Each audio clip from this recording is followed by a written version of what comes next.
Bored teenagers pick the worst places to hang out. Of course, this was the East End of Long Island, where all of the teenagers are bored. There's nothing to do during the day if you're not into sun and surf, and even less in the evenings. Summers are full of tourists, traffic and nightclubs. Convertibles still running outside of stores. The rest of the year is quiet, and in the winter, desolate. I was out with a group of friends that night. Well, they weren't really my friends, but we hung out. They'd always drag me somewhere creepy in the dark to get high.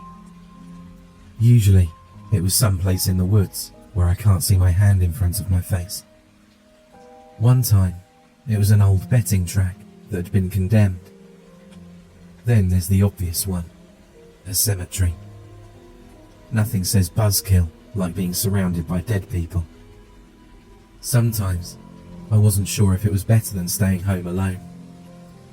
By far the worst place they took me was the site of the Montauk Project, an abandoned military base where people claim they did experiments with time travel and mind control. If that wasn't disturbing enough, the guy who took us there, Mike, told us all these made-up stories about feral people living in the tunnels. We even went up to the roof of a 10 or so story building that was rusted and decaying inside. Not only am I afraid of heights, but the roof was sloped on all sides, which made me feel like I was falling off. "This is kind of creepy. Where are we going?"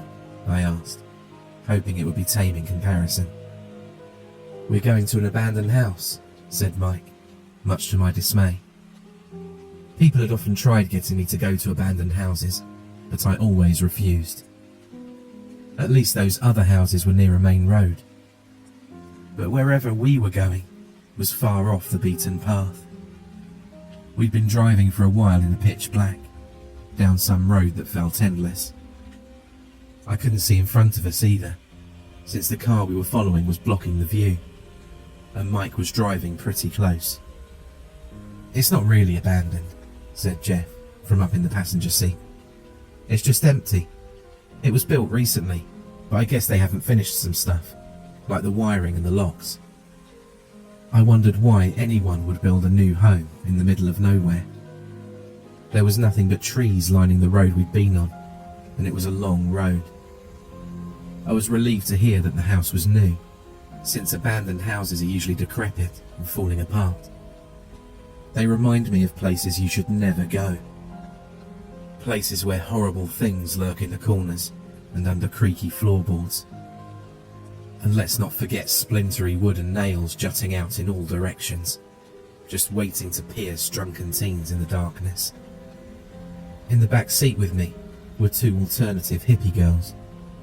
I think it was the first time I'd met them, but I'm not sure. Some people are memorable, while others are just people. Mike and Jeff were probably trying to hook up with them, but I doubted they'd succeed. "Oh my god, this is going to be so cool," one of the girls proclaimed, while the other giggled.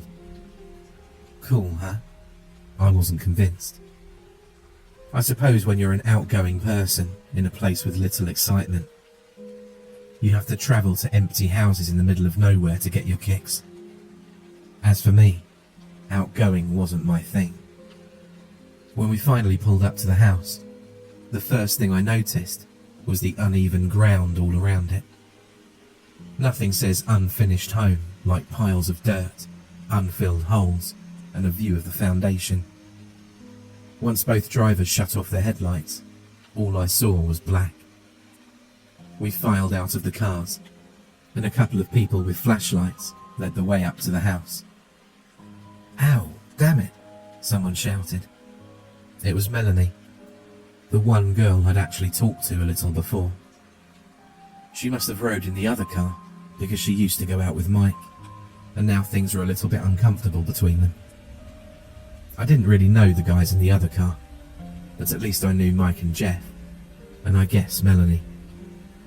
"Watch out for these holes, guys. I just stepped in one and flipping almost broke my foot." The girls guided Melanie the rest of the way up to the sliding glass door. where Mike opened it, and in we went. Inside, it was your typical upper middle class Long Island home. The walls were blank white, devoid of any fancy trim, with that shiny wood flooring that doesn't quite look real. There was a kitchen to the left, and a huge room to the right, with a 2-story ceiling. The front wall consisted mostly of large, paneless windows, while the back wall was solid and bare. Stairs led up to a 2nd story, complete with an indoor balcony. In the far corner of the room was the only furniture: a ratty couch and broken armchair that both looked like they came from a junkyard. They sat in front of the fireplace, with small stacks of paper strewn around them. By the looks of it, someone had been squatting here. I assumed it was Mike and his friends. "Why is there furniture here?" I asked Mike. "I don't know. It was here when we found the place.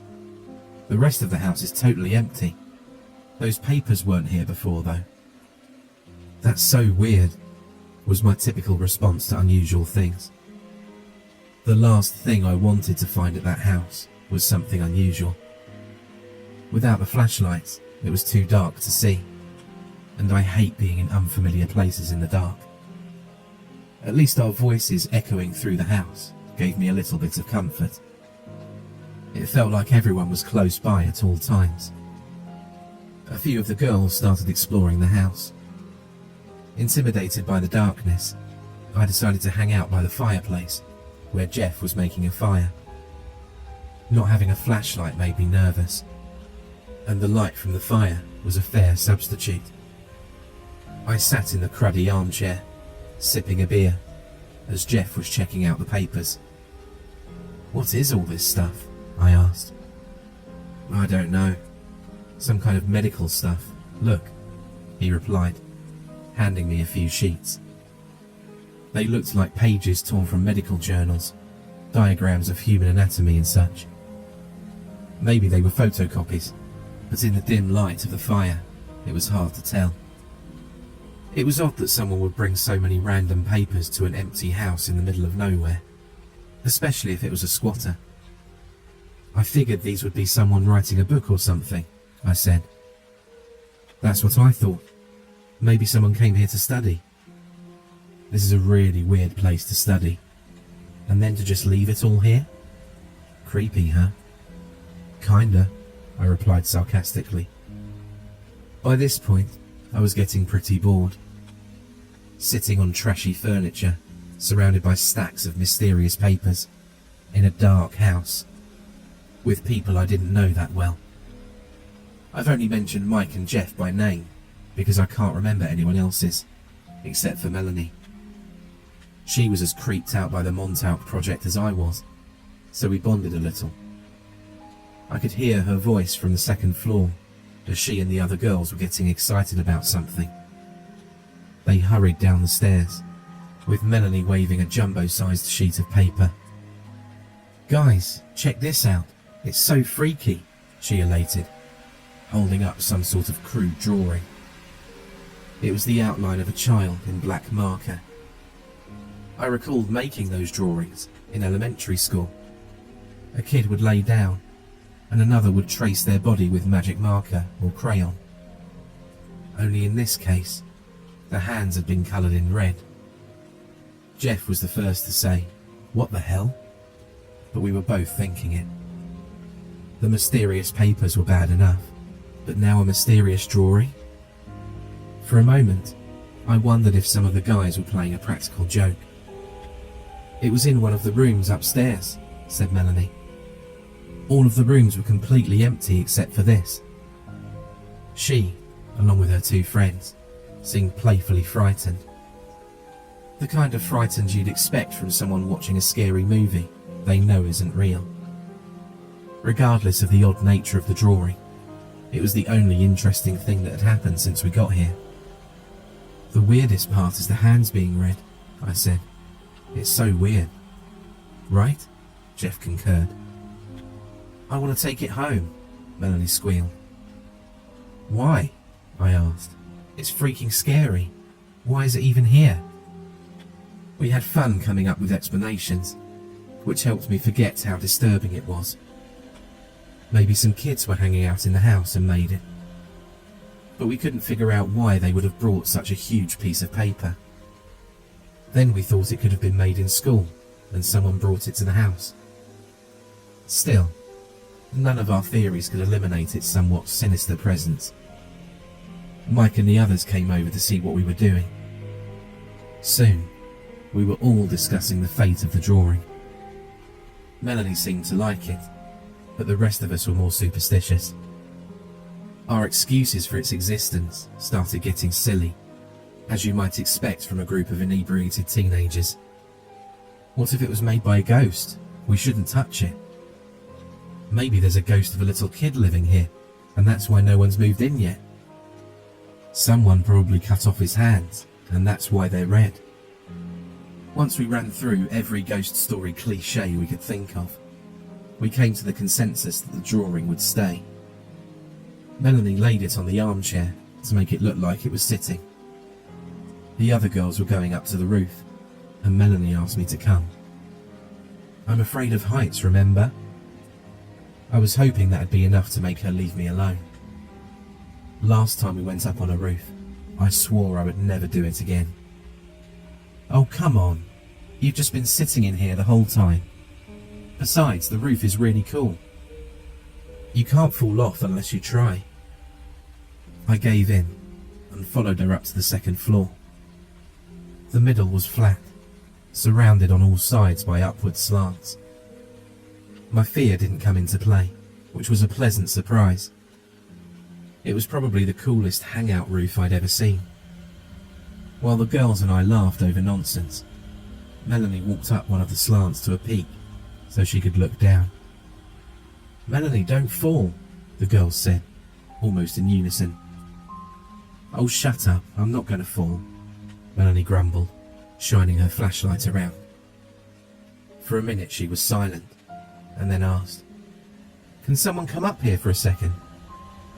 One of the girls went up to join her, and Melanie pointed to an area in front of the house. Isn't that where we parked? The five of us went downstairs, and Melanie approached Mike and his friends. Did you guys move the cars? I didn't see them from the roof. Mike said, No, confused, as he turned to look out the windows. He tried shining a flashlight, but it reflected off the glass. They all went outside and immediately started swearing. The cars weren't in front of the house. After circling the entire perimeter, it was confirmed that they were gone. Are you kidding me?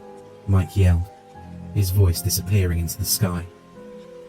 I started to wonder again if this was some kind of joke being played. Maybe one of the guys moved the cars down the road and then walked back, just to freak everyone out. No one heard them start up though. Okay, who moved the cars? The other driver asked. I hadn't had much contact with him, and he seemed a little bit high-strung, so I was slightly freaked out by the possibility that he might be aggressive. I didn't. Did you? Mike said, looking at Jeff. No, dude. I wouldn't move your car, let alone both of them. Seriously, guys, this isn't cute, the guy said. I want to know if someone stole my damn car, or if you guys are playing a stupid joke. I could tell this guy wasn't going to put up with any shenanigans. Mike and Jeff were a little caught off guard that they were being accused. Someone suggested to do a pocket check, and it turned out they still had the keys to both vehicles. This doesn't make sense, said Jeff, as we all started murmuring. This time, it wasn't any fun trying to figure out the mystery. How did two cars just disappear? The girls were crying now. Well, not Melanie. The guys were cursing up a storm, especially the driver of the second car. I've decided to dub him Angry Guy.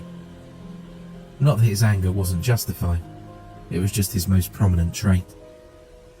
I had nothing to contribute to the situation, so I just waited for everyone to figure out what we were going to do. The only thing that mattered to me was getting home sometime in the next century. It took a while to face reality, as unbelievable as it was, and we eventually started walking home. Everyone was silent. The only sound came from our footsteps and the twitter of crickets. There was just enough moonlight to see the barren trees arching over the road. It was going to take a few hours to get anywhere that had streetlights, and we were all exhausted. Angry Guy was walking ahead. No one wanted to be near him, afraid he would blow up again once everyone was getting cranky from walking so far. Not that we could blame him. "Hey, can we stop for a minute?" asked one of the girls. We collectively agreed it was a good idea, even though we'd only been walking for about 20 minutes. There was a sense of denial that we were still so far from home. As everyone gathered their thoughts, we talked about what to do when we got home. Jeff suggested going to the police, as if that wasn't obvious. Mike started spewing some crap about how he knew people who could track down the cars, like they were TV detectives or something. Angry Guy didn't say anything. I just wanted to go home. "We good to go?" Jeff asked. As everyone looked at each other and nodded, the girls noticed something. "Hey, where's Melanie?" Suddenly, everyone realised that she wasn't there. The flashlight holders scanned the area, but there were only trees and dirt road. We each called her name several times, but it just echoed into the night air. "This isn't funny, guys. Where's Melanie?" We spread out a little, continuing to call her name. If she was playing a joke on us, it was in enormously poor taste. Everyone was frustrated and bewildered by the vanishing cars, and this wasn't helping. "God damn it," Mike shouted. "Where the hell is she? We can't keep going if we don't know where she is." "Dude, let's just leave her," one guy joked. "Are you stupid?" shouted one of the girls. "She's our friend. We're not just leaving her in the middle of nowhere." "Maybe she went back to the house," I suggested. Everyone stopped talking for a moment, contemplating the possibility that she did indeed go back. I wasn't really serious though. What idiot would go back to the house without telling us? And why? After more grumbling, cursing and arguing, we decided that a few of us would go back to the house, while the others waited, just in case Melanie was really messing with us. If she was, then she just lost some friends. I volunteered to go, since waiting for an unknown length of time seemed worse in that moment. On the way back to the house, the two girls, Mike and myself, discussed the whole situation. We'd come to an empty house in the middle of nowhere to party, only for our transportation to vanish when we couldn't explain it. Mike came up with this theory that the cars disappearing was some sick joke and that Melanie was in on it. He implied that she got some guys who could hotwire cars to drive them away, so we'd have to walk home. Then she ran back towards the house and they picked her up. The girls seemed offended, but they were tired of defending her, so they just shrugged it off. As we finally arrived back at the house, my stomach dropped upon seeing it again. I cursed myself for volunteering to come back. I guess I wanted to know sooner rather than later if Melanie was okay.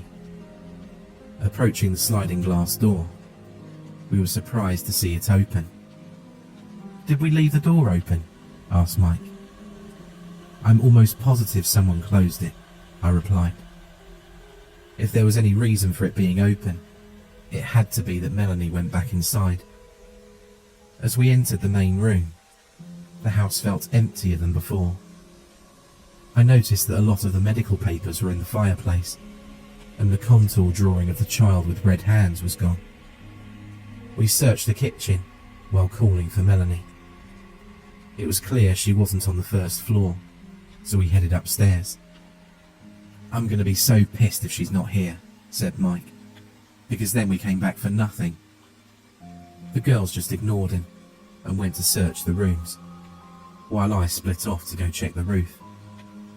The window was still open, and I squeezed through. If I expected her to be anywhere, it was here. The roof was empty and silent, with a gentle breeze blowing. I could almost see over the treetops, which made me feel stronger than my fear of dark forests. For a moment, I forgot that we were looking for Melanie, until I heard the girls panicking inside. I quickly squeezed back through the window and ran to see what was up. Mike and the girls were looking at something in one of the empty rooms. "What happened?" I asked. Mike shone the flashlight at a spot on the floor. Reluctantly, I approached and looked down, as the girls gripped each other, sobbing. There were 2 jumbo-sized sheets of paper, taped together to make one larger sheet. Drawn in marker was the outline of a girl, with only the hands coloured in red.